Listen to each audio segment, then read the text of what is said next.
let's move to football a bit.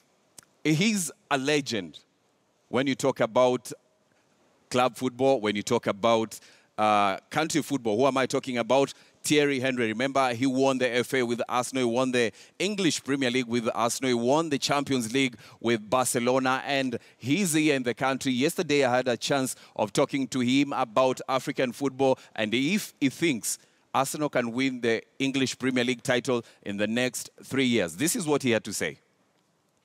Thierry, first of all, welcome to Kenya. How does it feel?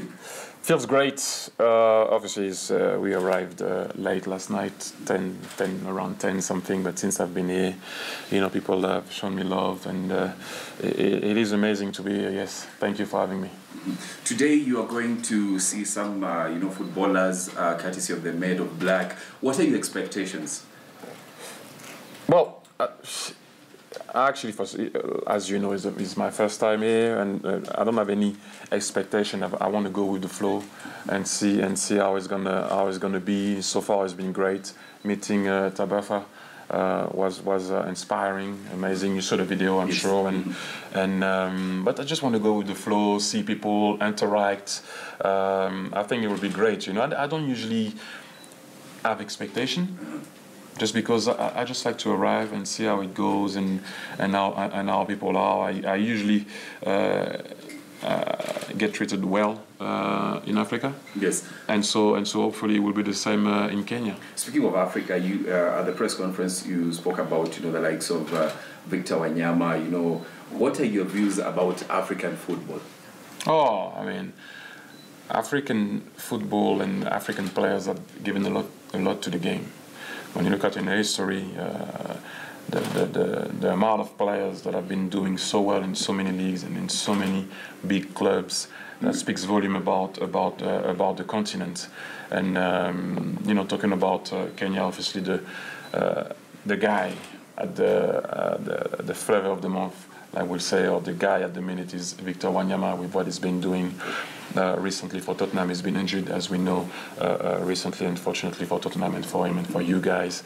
But it's been inspiring to see what he's doing, especially for young Kenyan footballers, young African footballers, to see that you can come from Kenya and achieve so much, being in Europe and obviously playing for Tottenham. So it is great, but I think the continent, like I said, when the continent hosted the World Cup in South Africa in 2010, I was very happy because it was just about right that football gives also something back to Africa for what Africa gave for football for a very long time. We can mention a lot of great African players in history, George Weah, Roger Milla, and so on and so on and so on. I just think that there's always have been that little African vibe. When African players play, yes, there is something always different, a little spark, a little smile, a little happiness with the way you guys play the game. So, like I said, for me, without Africa, there's no football, and I think that's the beauty of it. You need all the continent around, every players from everywhere, whatever they believe in, but we all believe football. That's one of the most important things. Mm-hmm. Before we speak about France and Belgium, where you're a coach, we have 5 teams that have qualified for the World Cup from the continent. That is Senegal, we have Morocco, we have Nigeria. Tunisia. Yeah, five teams, and these teams have stars that play in Europe, in England, most of them. Do you think, we are in a period where we can have an African team winning the World Cup? Winning the World Cup it's a hell of a task, not only for an African team, but for everybody. Mm-hmm. When you look at some of the teams that have played this game, sometimes didn't manage to win the World Cup. It's not because it's Africa or any other continent, but it's true. No African teams yet reached the semi-final. It's always a quarter-final. Ghana did it, Senegal did it, Cameroon did it, and so Nigeria always thought had a team to do it. Back in the days, you remember 1998, 1994, that period, 1998. When they had the cream of stars. Yeah, 94, 98, when they had an amazing team, I'm sure you remember. Yes. Egypt also have been so dominant for at one point in Africa, and they couldn't manage to sometimes even qualify to go to the World Cup. Now they did qualify. Nigeria is back on track also. Tunisia is there, Morocco. So we will see what's going to happen. But you know, it's so hard to win the World Cup, and usually you always have an African team doing well at the World Cup. So who is going to be?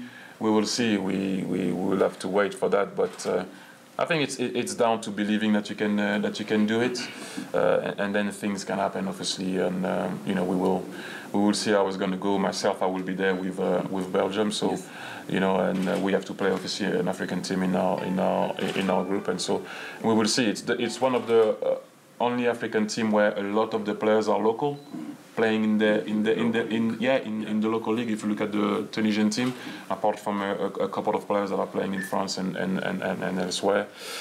But we will see. I always thought that it can be done. Yes.